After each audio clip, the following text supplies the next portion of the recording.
ইন্নাল হামদালিল্লাহ ওয়াসসালাতু ওয়াসসালামু আলা রসুলিল্লাহ আম্মা বাদ। নারায়ণগঞ্জ নিকাবি স্কোয়াড এ যেন এক শয়তানের আড্ডাখানা। এই গ্রুপের অ্যাডমিন দুলা মল্লিক। বোঝার উপায় নাই সে হিন্দু না মুসলিম।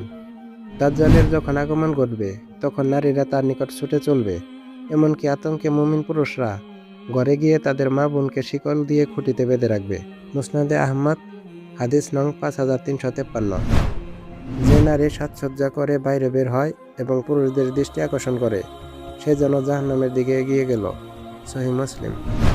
মধ্যপ্রাচ্যে পর্নিস্টারদের অনুসরণ করে তৈরি হওয়া ভ্রাম্যমাণ পতিতারা তাদের গ্রুপের নাম দিয়েছে নারায়ণগঞ্জ নিকাবি স্কোয়াড।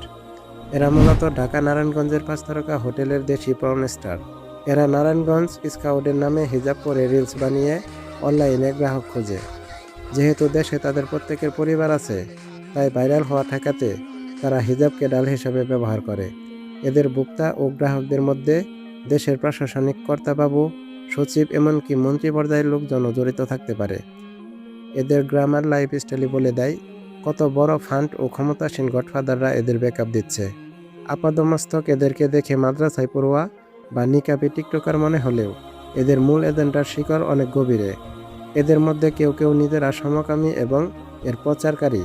এদেরকে নিয়ন্ত্রণ করছে আরও ভেতর থেকে। এদের টিমের নিজস্ব অফিস আছে, সেখানে প্রায় সময়ই ওদের কার্যক্রম নিয়ে আলোচনা হয়, পুরস্কার বিতরণী অনুষ্ঠান হয়, নতুন মেয়েদেরকে অ্যাড করা হয়, যেগুলো নারীবাদী এবং স্থানীয় কিছু প্রভাবশালী রাজনৈতিক কুচরিত্রের লোকগুলো পরিচালনা করে থাকে। যে কারণে এদের এই অশ্লীল কর্মকাণ্ডের বিরুদ্ধে কেউই তেমন জোরালো ভূমিকা রাখতে পারেনি। এই গ্রুপটা খুবই অর্গানাইজড। প্রতিটা ইভেন্ট, ভিডিও এবং কার্যক্রম নিগুড়ভাবে পরিচালিত হচ্ছে। এদের পিছনে বড় কোনো এনজিও সংস্থা আছে যারা এদের ফান্ডিং করে। লক্ষ্য করলে দেখবেন এদের প্রায় সবার হাতে আইফোন। এমনকি বেশিরভাগ ভিডিও এবং অ্যাক্টিভিটি লাক্সারিয়াস হোটেল বা রিসোর্টে করা। আমার কাছে এদের অ্যাক্টিভিটিগুলো স্ক্রিপ্টেড মনে হয়। গ্রুপিং করে এত অর্গানাইজডলি র্যান্ডম কিছু হয় না। নারীরা এখন নিজ গৃহেও নিরাপদ নয়। ইন্টারনেটের সহজলভ্যতায় নারীরা বিভিন্ন জায়গায় থাকলেও চিন্তাকেন্দ্রিক কানেকশনটা এক।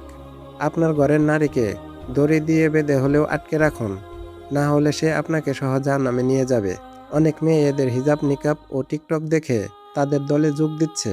বর্তমানে এদের স্কোয়াডে প্রায় 40+ মেয়ে আছে। এরা হিন্দি, বাংলা, মিউজিক সব মিক্সড করে ভিডিও বানায়। সবগুলোই এদের মতো হিজাব, নিকাবের সাইনবোর্ড লাগিয়ে ফেমিনিজম চর্চা করে।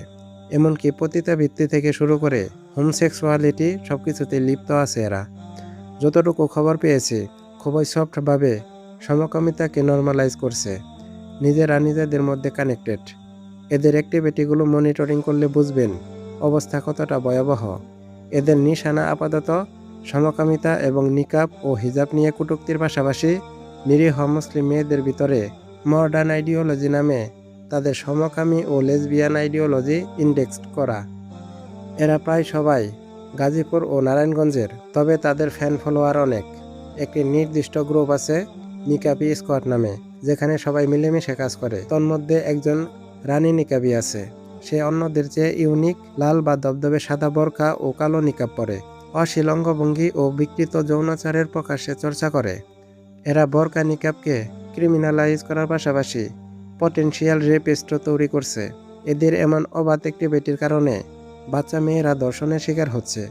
এদের বিরুদ্ধে দ্রুত লোকাল পর্যায়ে তদন্ত জরুরি। এই ব্যবসাবৃত্তির পরিসর আরও বিস্তৃত হওয়ার আগেই আটকানো জরুরি। আমাদের মেয়েরা তাদের দ্বারা কল্পনাতীত দ্রুত গতিতে প্রভাবিত হচ্ছে। তাই আমাদের এখনই কার্যকর পদক্ষেপ নিতে হবে। এদেরকে সমাজ থেকে বয়কট করতে হবে। এদের এই বেহাপনা বন্ধ করতে হবে। তাই সবাই যার যার অবস্থান থেকে প্রতিবাদ করুন। এই ভিডিওটা বেশি বেশি শেয়ার করে অন্যদের মাঝে ছড়িয়ে দিন, যাতে তারাও সাবধান হতে পারে এবং এর বিরুদ্ধে প্রতিবাদ গড়ে তুলতে পারে।